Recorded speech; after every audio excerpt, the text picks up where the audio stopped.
Hello and welcome to this edition of the Israel Homeland Security Special Report. Today we have in the studio with us Mr. Dotan, Senior Director of UAS Programs for Elbit Systems, I-Star Division. Have the new advanced sensors made the UAV platform less important, do you think? I think that we have always to look on two aspects. The air vehicle is one thing and the sensors or the mission is the other thing. And of course we have to care about both. But the air vehicle itself today is relatively more developed. The thing that is developing dramatically is the sensors. And at the end, the sensors, they do the mission. So the significance is very high. They can expand the missions to new missions and give more benefits to the commanders on the ground. Do you think sensors have a more important role to play in UAV development than the platforms themselves?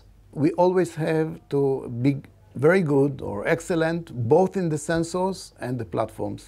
So you're right that the platforms were developed along the years and we have a very nice set of platforms that can do the missions. But sensors are developing more rapidly, more capable, less weight, and can do much more than before. Then we have always to think about the full picture. You have to think about the platform, the sensors, the user on the ground, and how it all works together and how it is integrated together. And I think that in our division, yes, the I-Star division, we take all these into account to see it as a comprehensive approach by which you look on the whole picture of everything, including the ground sensors, air sensors, UAV sensors, and the platforms, all of it together as a one full system to maximize the benefit to the users on the ground. Can you elaborate on the new line of payloads you're developing for UAVs? I think that in general, if you look on the history, you see that electro-optical payloads were the main thing about UAVs, and this was the big usage of UAVs was on EO and IR. But EO IR had also disadvantage because you see in many cases in narrow field of view.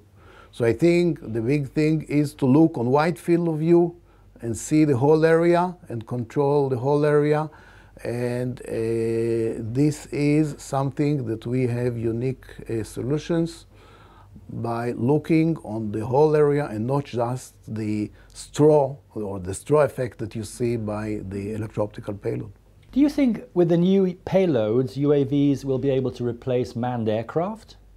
I think there will be room for both of them, and there will be complementary solution. Each one of them will have its strength. Like in UAVs that we have several segments and each segment has its strength, the same about the manned aircraft. There will be areas where the manned aircrafts will have an advantage. But still, I think UAVs cover more and more areas instead of manned aircraft. Finally, I'd like to ask you if you think Israel can keep its edge in UAV payload technology. I think that the industries in Israel are investing a lot of money and a lot of efforts and have a very good, excellent manpower to keep an advantage.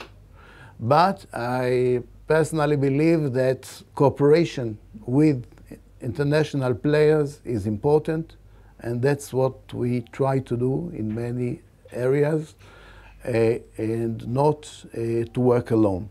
So I think the strength is the strength that we have anyway, and cooperation with local industries or with other players is very important.